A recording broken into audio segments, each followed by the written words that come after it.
Hello everyone, welcome back to my channel. If you don't know me, my name is Court.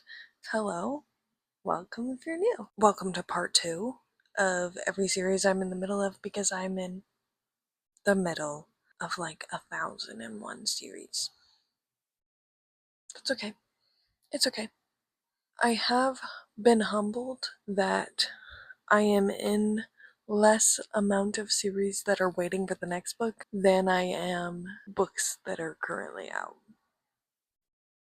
If you haven't watched part 1 of the series that I'm in the middle of, go check that out. I released that the other day. And now we're here for part 2. That part talks about every series I'm in the middle of that I own physically that has another book already out that I'm available to read now. Today, we will be discussing all of the series I'm in the middle of that I'm waiting for the next book that I have physically. And our final part will be all Kindle or library or any books that I don't own physically will just be one part. Unless there's a bunch, then I'll separate those into parts like we did here where we're waiting and not waiting. You get the gist? You get it? Any questions? Hearing none. Okay, great. Let's count how many we have here. I'm very humbled that this is a very small amount. So, 12. If you remember correctly and have watched that video, there were 27 that I was in the middle of that have books out. Most of them are interconnected standalone series. These are all series that you have to read in order, I think. One is interconnected. Yeah, it could be worse.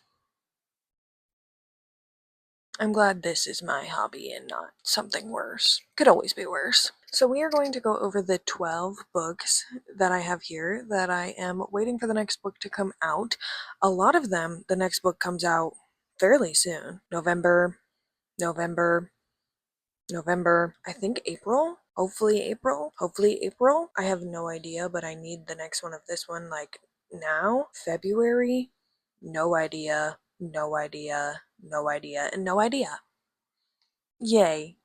So I will put on the screen the series title, the book, if we have the next title that I'm waiting on, and the release date, and then the author. If we don't have a title or release date, you'll see what I do. It's probably just going to be a bunch of question marks because that's how I feel, because I need the next book of all of these series. If you can hear Luna playing with her ball, I apologize, but I cleaned under the couch and I found all of her balls, her little toy ball with bells in them. She's a very happy camper.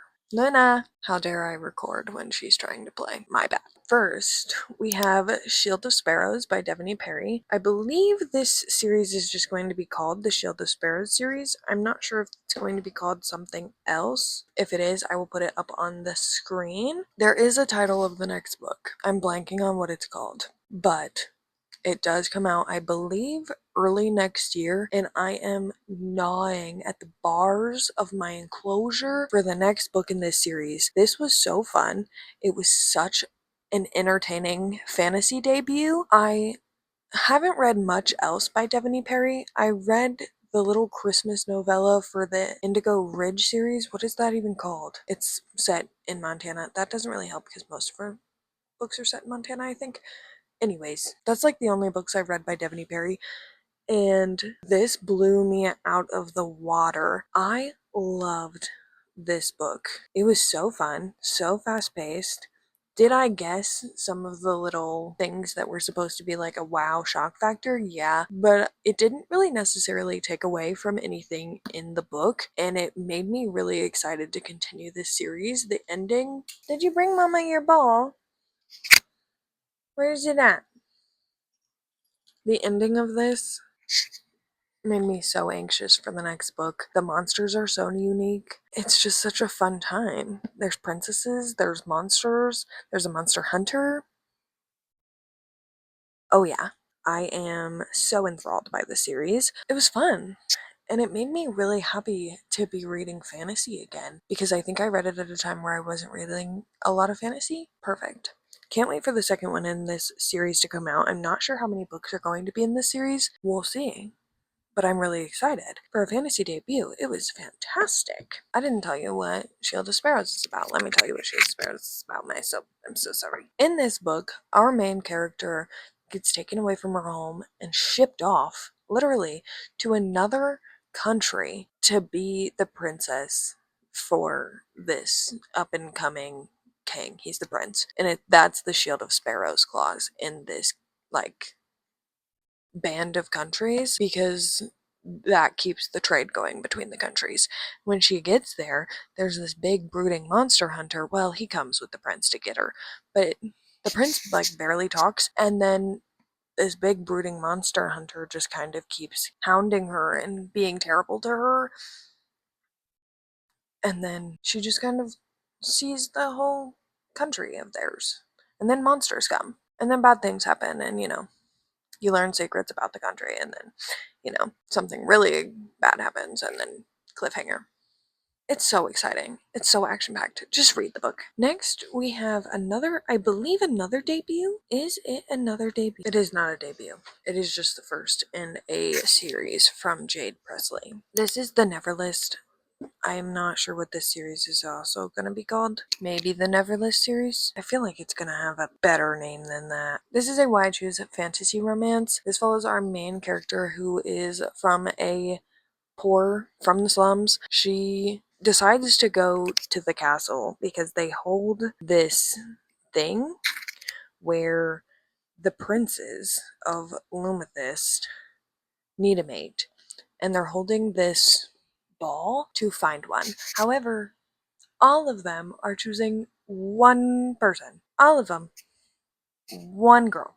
And obviously, our main character gets selected. She's there for other reasons. She is there because her sister goes missing, I think. And in order for her to, like, become the princess or be their mate, she has to make them all fall in love with her and pass, like, all of these specific tests that they have. She gets to spend individual time with every single one of them in this book, and I think that's what I liked about it the most. You didn't necessarily see all of them together at once super a lot is not a word, but you can get the individual unique experience, and I feel like you've learned a lot about the world building that way in this book, as well as the individual characters, and I really liked that a lot. So I'm excited to see where this series goes, because the ending, like the last 100 pages, had me on the edge of my seat, and it obviously ended off on a little bit of a cliffhanger as well. I'm very excited to see where this goes.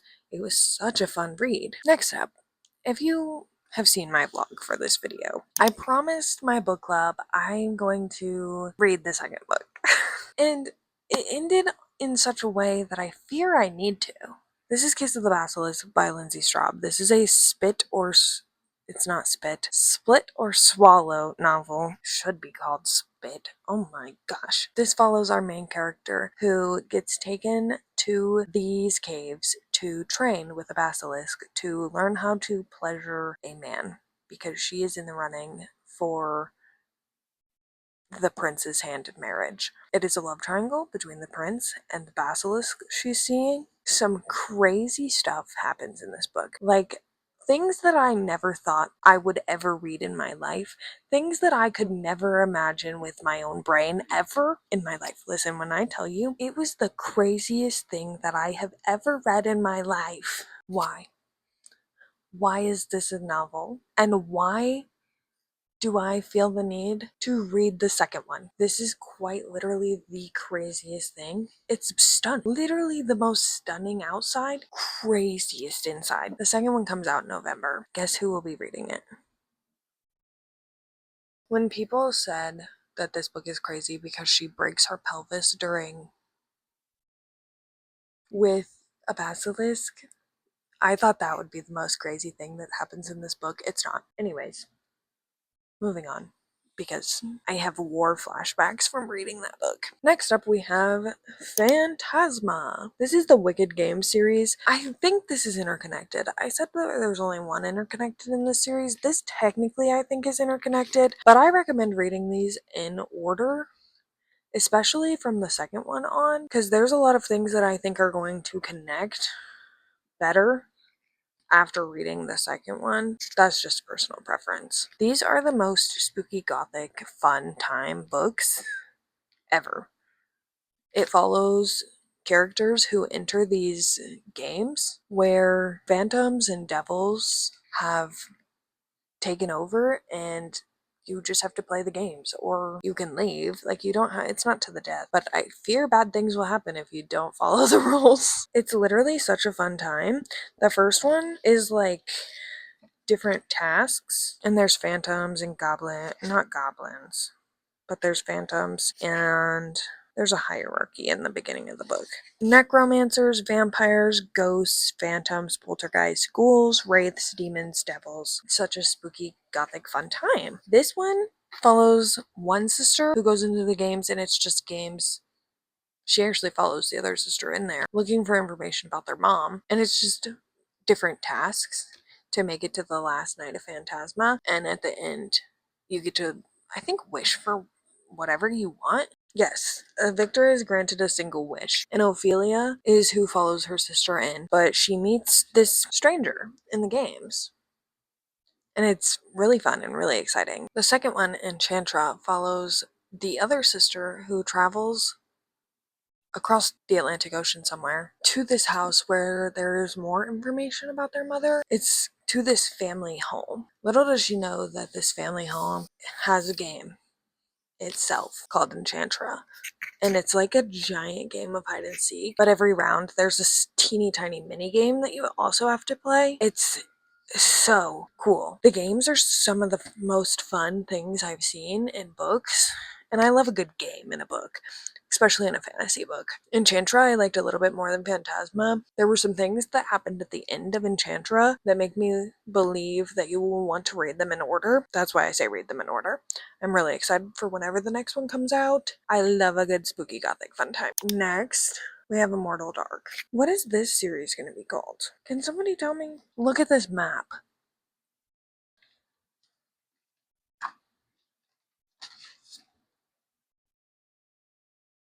This book is stunning. I'm not sure what this series is going to be called or what it is called. I think there's going to be 3 of them. The second one comes out in November. It's called Eternal Ruin. I am so excited for it.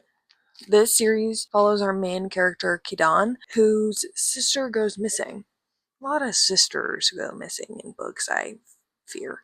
However, her sister goes missing, and she learns that her parents went to this school, and I think that's why they have this house. But she has a house at, I'm gonna butcher it, Uxley University, I think is how you pronounce it, where they have a house vampire. All houses have house vampires. Her house is the only one that has one house vampire. He's the only one that's stuck around. His name is Susinios, and she thinks he's the one who took her sister. So she travels to this school and is forced to take classes and try to do everything in her power to take back this house from Susinios and learn about where her sister is. This is book 1. It's enemy silvers.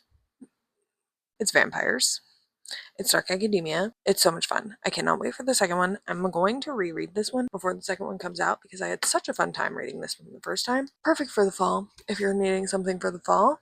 And read it before the second one comes out. And you'll be ready. I think there's going to be 3.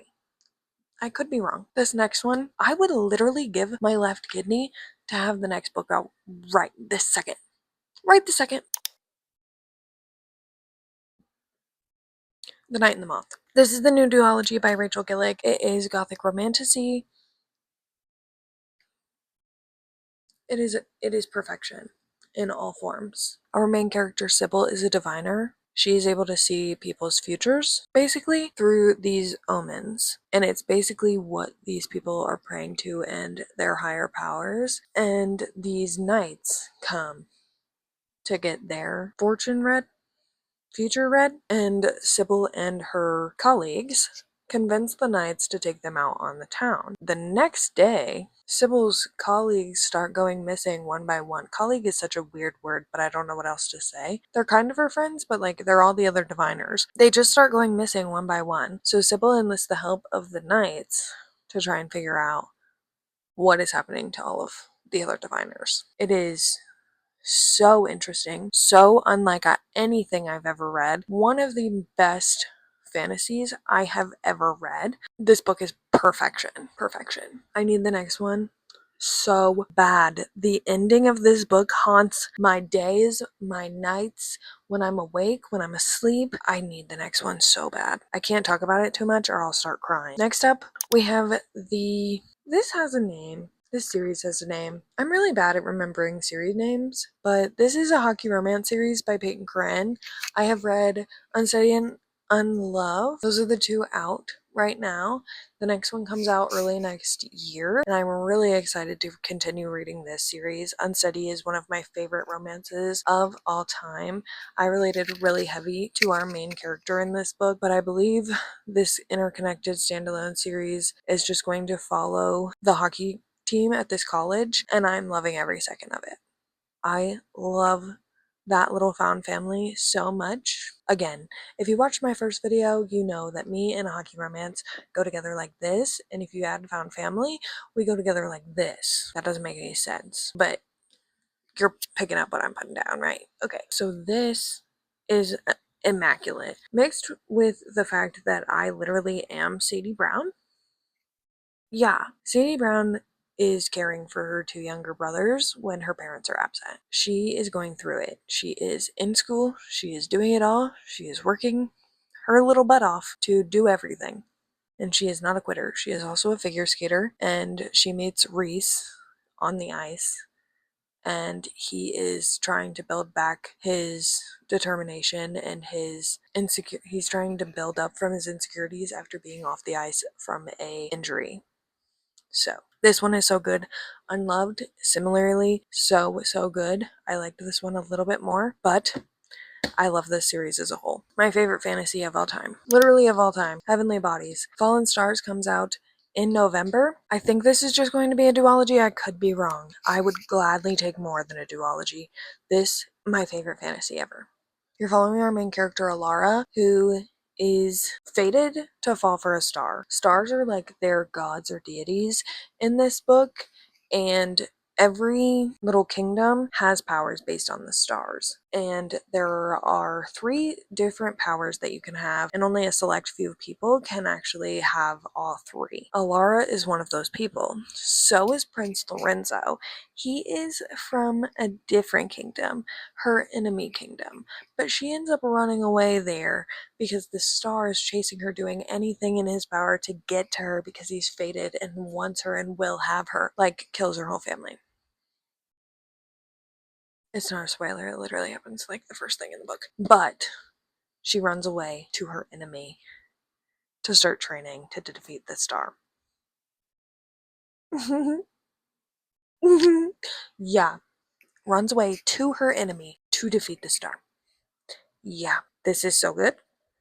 I will be rereading before Fallen Stars comes out. Next up we have Fourth Wing. Obviously, I am waiting for the next Fourth Wing book.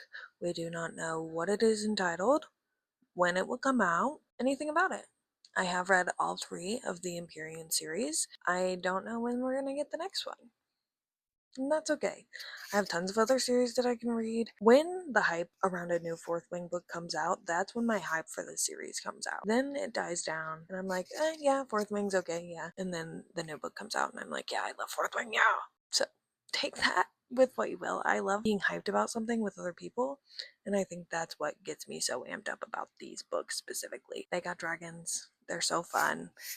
They're fresh. They're exciting. They're set at a college. They have a shadow man, shadow daddy. They're fun. Sue me. If you don't know what Fourth Wing is about, it follows our main character Violet, who goes to this school and is forced to be a writer and has to pass all of these tests and not die and get a dragon. And she somehow bonds with the biggest dragon alive. And she's the tiniest, most small, frail human ever. We have the Villain series by V.E. Schwab. I recently read Vengeful in my 24-hour readathon, and that caught me up with this series. I am waiting for Victorious. We don't know. I don't think we have a release date for Victorious, but I'm hoping it comes out sometime next year. I can't wait. I think that is the last book in this series, and I'm really excited to see how this series ends and concludes. This is such a fun series. You're following Victor and Eli. They start out at college and they're doing their project on near-death experiences and adrenaline, and they realize that if you die enough for your heart to stop and are brought back, you gain superpowers. And then Eli and Victor go at each other because Eli thinks that they are weird phenomena and don't deserve to be alive, and Victor is trying to stop Eli from killing off EOs. They're called EOs, extraordinaries. And it is some of the most exciting, unique, Marvel meets fantasy, kind of dark academia a little bit. It's just, V.E. Schwab's brain is so spectacular, and this series proves that. And I cannot wait to read Victorious and see how this series ends, because both of those books are 5 stars. Next up we have Nightshade. This, I believe, is going to be a duology. I read this a little bit earlier this year. This is such a fun romance. It is a dark academia romance. It's set in the Scottish Highlands at Song University. It is enemies to lovers. There are secret societies, I think, or just like some big secret going on at this university, and she's trying to figure out what happened to her parents, and her enemy man ends up helping her. It was really exciting. The audiobook was very, very good when I listened to it. I'm really excited to see how this little duology ends. It's by Autumn Woods. It was fun and cute. I had such a good time with it. I can't wait for the next one. It was just what I needed at the time. And lastly, the series everyone probably is in the middle of, ACOTAR. Because, as everyone knows, the series is not finished. We don't know when the next ACOTAR book is going to come out. It is called ACOTAR 6. We don't know when it's coming out. We don't know much about it. We don't know who it's even going to follow, I don't think. I don't even know. If you don't know what ACOTAR is about, it's literally OG fantasy, booktok fantasy at this point. Human goes to fairy world. Fairy world is under attack. Human helps save fairy world from bad people. We know nothing about when the next book in this series is going to come out, and that's really all I can say about it. I've read all 5. Not much else you can do, huh? Till Sarah J. Maas is like, here you go, ACOTAR 6. And that's the day the internet will blow up, I think. And that is all of the books that I am currently in the middle of, the series I'm currently in the middle of, that I am waiting for the next book to come out. I hope you guys are enjoying this little series that I'm doing for my series. If you are, let me know in the comments. Let me know which books you're waiting to come out. If you're waiting or anxious for any of these series or a different series, let me know. I obviously need more series to put on my TBR. Thank you so much for watching. Please consider subscribing if you're not. We do want to hit that 300 subscriber goal before Halloween. And if you want to find me anywhere else on the internet, all my socials are linked in the description below. I'd love to yap about books with you all over the internet. And I'll hopefully see you guys in my next video real soon. Bye guys!